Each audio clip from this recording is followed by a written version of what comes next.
आज हमारे पास जो स्रोत हैं वो सीटीईटी परीक्षा की तैयारी करने वाले लाखों लोगों के लिए किसी खजाने से कम नहीं है। बिल्कुल। हमारे हाथ scientific strategies for cracking the CTET exam नाम के एक वीडियो के कुछ अंश लगे हैं और आज हम इन्हीं में बोता लगाकर ये समझने की कोशिश करेंगे कि क्या कुछ अनोखी, थोड़ी अजीब लेकिन वैज्ञानिक तकनीकों का इस्तेमाल करके सच में सफलता पाई जा सकती है। और ये सवाल इसलिए भी जरूरी हो जाता है क्योंकि सीटीईटी परीक्षा में एक बहुत बड़ा विरोधाभास है। कैसा विरोधाभास? एक ऐसी परीक्षा जिसमें कोई नेगेटिव मार्किंग नहीं है, मतलब गलत जवाब पर आपका कोई नंबर नहीं कटेगा। फिर भी हर साल लाखों छात्र सिर्फ 1 या 2 नंबर के मामूली अंतर से फेल हो जाते हैं। ये अपने आप में एक पहेली है। बिल्कुल, ये तो ऐसा है जैसे आपको दौड़ने के लिए कहा जाए और गिरने पर कोई सजा ना हो, फिर भी आप फिनिशिंग लाइन से बस 1 कदम पहले ही रुक जाएं। आखिर ऐसा होता क्यों है? क्या लोग आखिरी के सवाल छोड़ देते हैं? नहीं, छोड़ते नहीं है, बल्कि उससे भी बुरा करते हैं। वो आखिरी के 20-30 सवालों पर जब समय कम होता है और दिमाग थक चुका होता है तो वो करते हैं जिसे हम कहते हैं अंधाधुंध तुक्का, ब्लाइंड गेसिंग। हाँ बिल्कुल, बिना किसी लॉजिक के बस A, B, C, D में से किसी पर भी गोला भर देना। और यही वो पल होता है जहां वो 1-2 नंबर का वो निर्णायक फासला बन जाता है। ये कोई सोची समझी रणनीति नहीं है, ये घबराहट में लिया गया एक फैसला है। हाँ, और मुझे लगता है कि परीक्षा का तनाव उस घबराहट को और बढ़ा देता है, तो लोग सोचे समझे अंदाजे की जगह अंधेरे में तीर चलाने लगते हैं। सही बात है। लेकिन आज हमारे श्रोते बहुत ही दिलचस्प दावा कर रहे हैं। वो कहते हैं कि अंदाजा लगाने का भी एक विज्ञान है, एक स्मार्ट तरीका जिसे टॉपर्स इस्तेमाल करते हैं। तो चलिए आज इसी वैज्ञानिक तुक्के की परतें उधेड़ते हैं। चलिए। तो स्रोत में जो पहली तकनीक बताई गई है उसका नाम ही इतना मजेदार है कि सुनकर हंसी आ जाए। क्या नाम है? खराब आलू तकनीक। खराब आलू? हाँ। मतलब जैसे हम सब्जी मंडी में बिल्कुल, जैसे हम अच्छे आलू छांटने से पहले जो सड़े हुए खराब वाले होते हैं, हाँ, वो फेंकते हैं। हाँ। ये सुनने में जितना सरल लगता है उतना ही गहरा है। ये असल में एलिमिनेशन मेथड का एक बहुत ही देसी और याद रहने वाला रूप है। अच्छा। स्रोत का तर्क ये है कि सीटीईटी की परीक्षा में आपका काम सही जवाब ढूंढना है ही नहीं। आपका पहला काम है उन 4 विकल्पों में से 3 खराब आलू यानी गलत विकल्पों को पहचानकर बाहर निकालना। और जो एक आखिरी में बच जाएगा वही सही जवाब। वही सही जवाब है। ये तो सोचने का पूरा नजरिया ही बदल देता है। हाँ। मतलब हमें हीरो ने विलेन को ढूंढना है। बिल्कुल। लेकिन इन खराब आलूओं को पहचानेंगे कैसे? क्या इनकी कोई खास निशानी होती है? बिल्कुल होती है। स्रोत के मुताबिक इनकी पहचान बहुत साफ है। कोई भी विकल्प जो बाल केंद्रित शिक्षा के विचार के खिलाफ जाता हो वो एक खराब आलू है।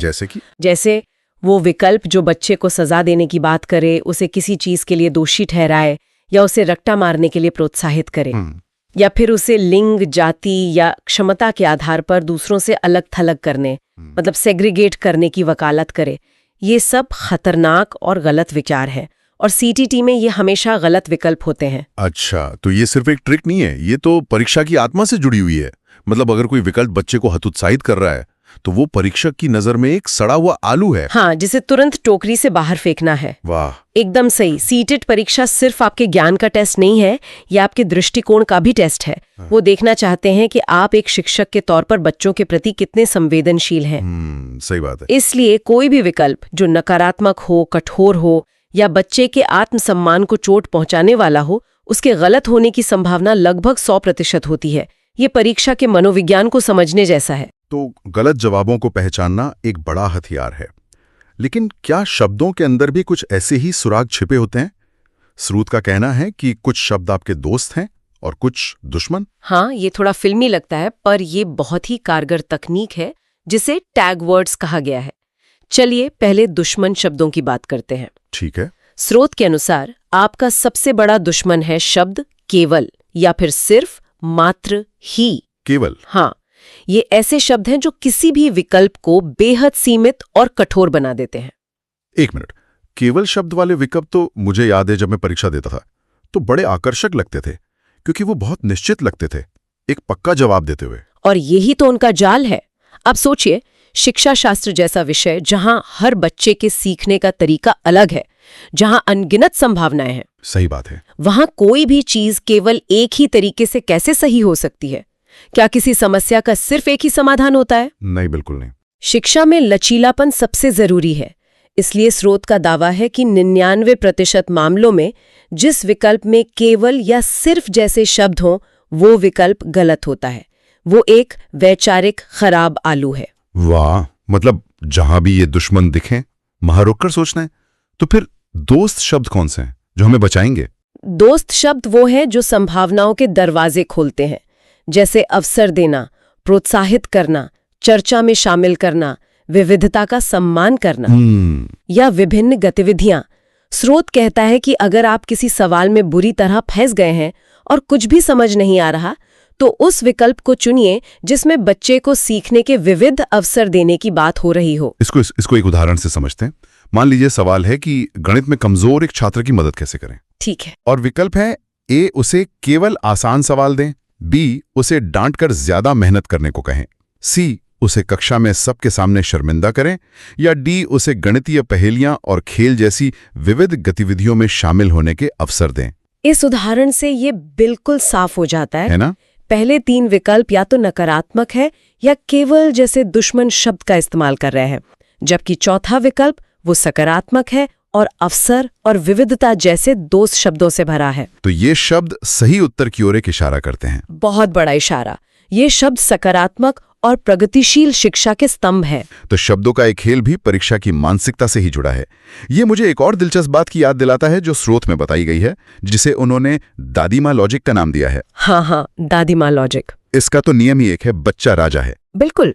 और ये शायद इन सभी तकनीकों में सबसे महत्वपूर्ण है। इसका सीधा सा मतलब है कि शिक्षा प्रणाली में बच्चा हमेशा केंद्र में है। वो कभी गलत नहीं हो सकता। कभी नहीं। कभी नहीं। अगर बच्चा फेल हो रहा है, अगर बच्चा सीख नहीं पा रहा है, अगर बच्चा अनुशासनहीनता कर रहा है, तो स्रोत के अनुसार दोष बच्चे का नहीं है। तो फिर दोष किसका है? दोष सिस्टम का है।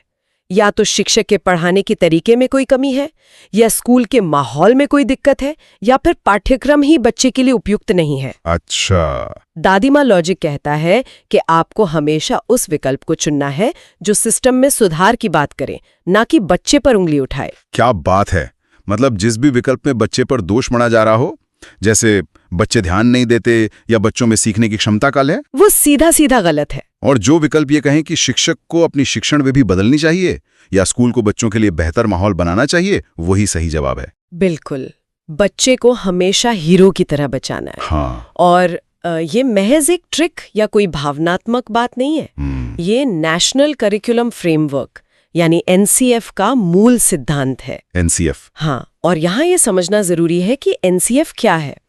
ये वो सरकारी दस्तावेज है जो ये तय करता है कि भारत के स्कूलों में क्या और कैसे पढ़ाया जाना चाहिए।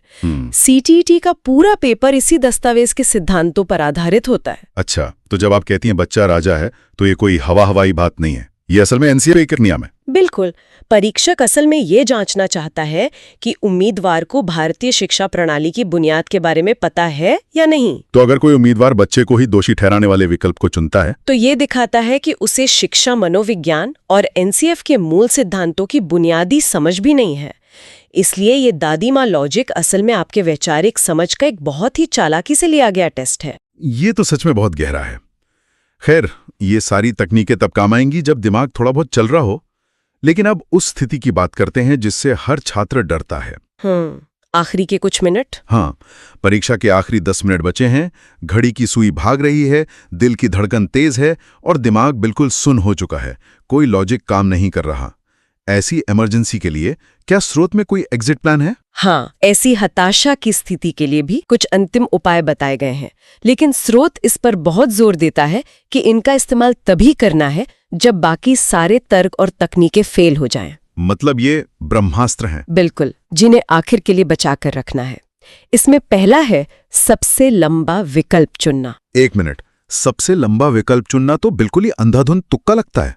ये तो मैंने कई लोगों से सुना है, लेकिन क्या इसके पीछे सच में कोई तर्क है या ये सिर्फ एक सुनी सुनाई बात है? आपका शक जायज है, क्योंकि ये हर बार काम नहीं करता, लेकिन इसके पीछे एक मनोवैज्ञानिक कारण बताया गया है। क्या? अक्सर जब परीक्षक सही उत्तर लिखता है तो वो चाहता है कि वो जवाब हर तरह से सही और स्पष्ट हो, ताकि बाद में उस पर कोई विवाद ना हो। इस प्रक्रिया में वो सही जवाब को ज्यादा विस्तार से समझाता है, उसमें सारी शर्तें और संभावनाएं जोड़ता है। अच्छा। जिससे वो विकल्प बाकी गलत विकल्पों की तुलना में स्वाभाविक रूप से थोड़ा लंबा हो जाता है, जबकि गलत विकल्प अक्सर अधूरे या एक आध लाइन में लिखे होते हैं। अच्छा। तो ये परीक्षक के मनोविज्ञान का फायदा उठाने जैसा है। वो अपनी तरफ से कोई कमी नहीं छोड़ना चाहता और हम उसी का सुराग पकड़ लेते हैं। दिलचस्प है। और दूसरा इमरजेंसी ट्रिक क्या है? दूसरा ट्रिक है उपरोक्त सभी और इनमें से कोई नहीं के बीच का चुनाव। स्रोत का कहना है कि सीटीईटी जैसी परीक्षा में जहां एक ही चीज को देखने के कई सकारात्मक नजरिए हो सकते हैं, हाँ। वहां उपरोक्त सभी के सही होने की संभावना बहुत ज्यादा होती है, क्योंकि अक्सर दिए गए पहले 2 या 3 विकल्प किसी समस्या को हल करने के अलग अलग सही तरीके हो सकते हैं। और इनमें से कोई नहीं के बारे में क्या? वो भी तो एक विकल्प होता है। स्रोत के अनुसार इनमें से कोई नहीं का विकल्प अक्सर एक जाल होता है। ये एक बहुत ही कठोर और निश्चित दावा है कि ऊपर दिए गए तीनों विकल्प पूरी तरह गलत है। शिक्षा शास्त्र जैसे विषय में ऐसा बहुत कम होता है, इसलिए इस पर जोखिम कम लेना चाहिए। लेकिन फिर दोहराना चाहूंगी, ये सिर्फ तब के लिए है जब आपके पास कोई और रास्ता ना बचा हो। तो पहली प्राथमिकता हमेशा खराब बालू और दादी माँ लॉजिक को ही देनी चाहिए। एकदम। तो आज के इस पूरी चर्चा को अगर हम समेटें तो ये साफ है कि ये रणनीतियां, चाहे वो खराब आलू तकनीक हो, दोस्त दुश्मन शब्द हो या फिर प्यारा सा दादी माँ लॉजिक हो, ये आपकी मेहनत का बिल्कुल विकल्प नहीं है। बिल्कुल नहीं। ऐसा नहीं है कि कोई बिना पढ़े जाए और पास हो जाएगा। नहीं, इन्हें आप एक सेफ्टी नेट की तरह समझ सकते हैं। ये उन आखिरी कुछ सवालों के लिए हैं जो आपकी सफलता और असफलता के बीच का फासला तय करते हैं। ये आपको उस 1 या 2 नंबर से फेल होने से बचा सकते हैं। सही है। और यहाँ समझने वाली गहरी बात यह है कि ये सिर्फ तुक्के नहीं हैं। ये असल में परीक्षा बनाने वालों की मानसिकता को डिकोड करने, उनके सोचने के तरीके को पकड़ने की कोशिश है। बहुत खूब। मतलब अगर कोई इन तकनीकों के पीछे के दर्शन को, यानी बाल केंद्रित शिक्षा को समझ ले, तो वो इन तकनीकों का इस्तेमाल ज्यादा बेहतर तरीके से कर पाएगा। हाँ, ये शॉर्टकट नहीं बल्कि समझ को लागू करने का एक स्मार्ट तरीका है। बिल्कुल। और ये हमें एक बड़े और ज्यादा दिलचस्प सवाल पर सोचने के लिए मजबूर करता है। क्या सिर्फ सीटीईटी में ही ऐसा होता है, या अन्य प्रतियोगी परीक्षाओं में भी ऐसे ही कुछ अदृश्य नियम या एक छिपा हुआ दर्शन होता है? क्या हर परीक्षा की अपनी एक आत्मा होती है जिसे समझकर सफलता की राह ज्यादा आसान हो सकती है? ये तो आपने सोचने के लिए एक बेहतरीन विषय दे दिया। ये एक विचार है जिस पर हर परीक्षार्थी को मंथन करना चाहिए। बिल्कुल। अच्छा, आज की चर्चा में स्रोत में टैग वर्ड्स का जिक्र था, यानी दोस्त और दुश्मन शब्द। हमने कुछ उदाहरणों पर तो बात की, लेकिन अगर हमारे श्रोता चाहते हैं कि हम इन सकारात्मक और नकारात्मक शब्दों की एक पूरी विस्तृत लिस्ट पर एक अलग से चर्चा करें, तो नीचे टिप्पणी में टैग वर्ड जरूर लिखें। हाँ, हम आपके लिए वो जानकारी जरूर लेकर आएंगे। सुनने के लिए धन्यवाद।